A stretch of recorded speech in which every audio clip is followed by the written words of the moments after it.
Saudara-saudaraku yang terkasih, selamat berjumpa di Renungan Harian di channel Katolik kita.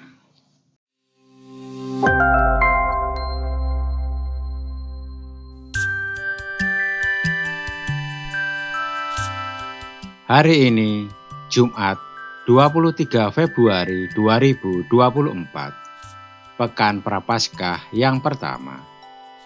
Bacaan diambil dari Injil Matius, bab 5, ayat 20 sampai dengan ayat 26.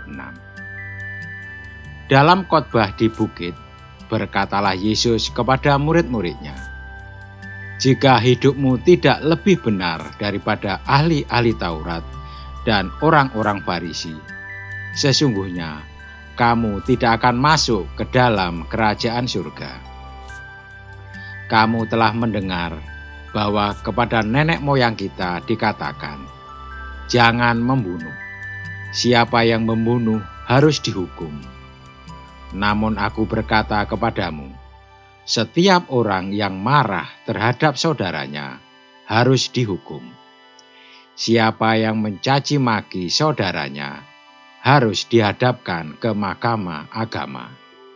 Dan siapa yang berkata jahil harus diserahkan ke dalam neraka yang menyala-nyala.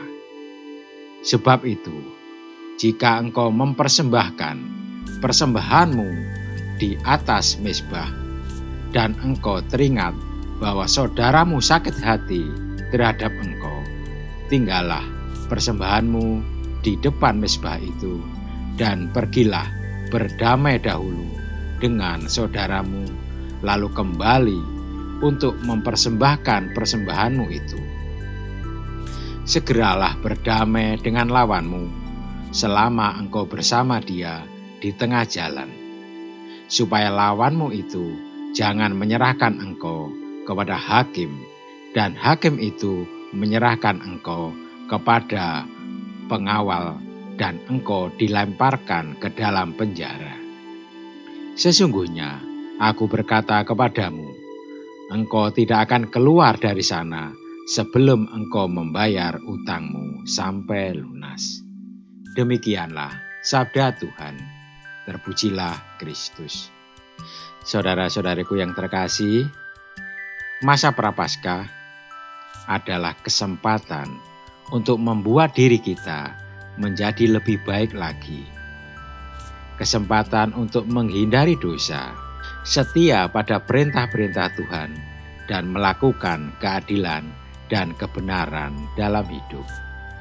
Nabi Yehezkiel berkata, kalau orang benar berbalik dari kebenarannya dan melakukan kecurangan, seperti segala hal menjijikkan yang dilakukan orang fasik, apakah ia akan hidup? Segala kebenaran yang dilakukannya tidak akan diingat lagi.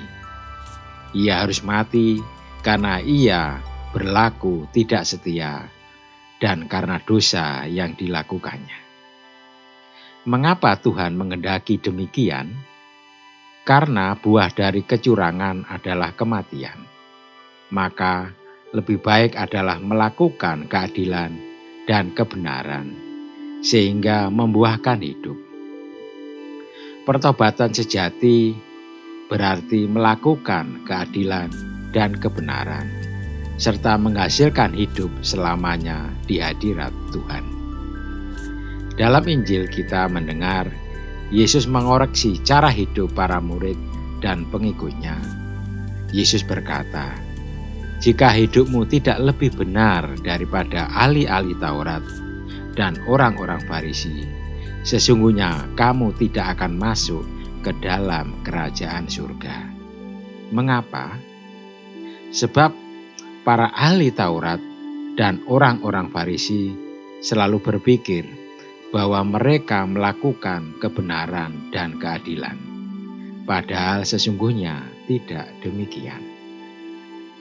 Hal penting lainnya adalah kemauan untuk bertobat dan berdamai dengan Tuhan dan sesama.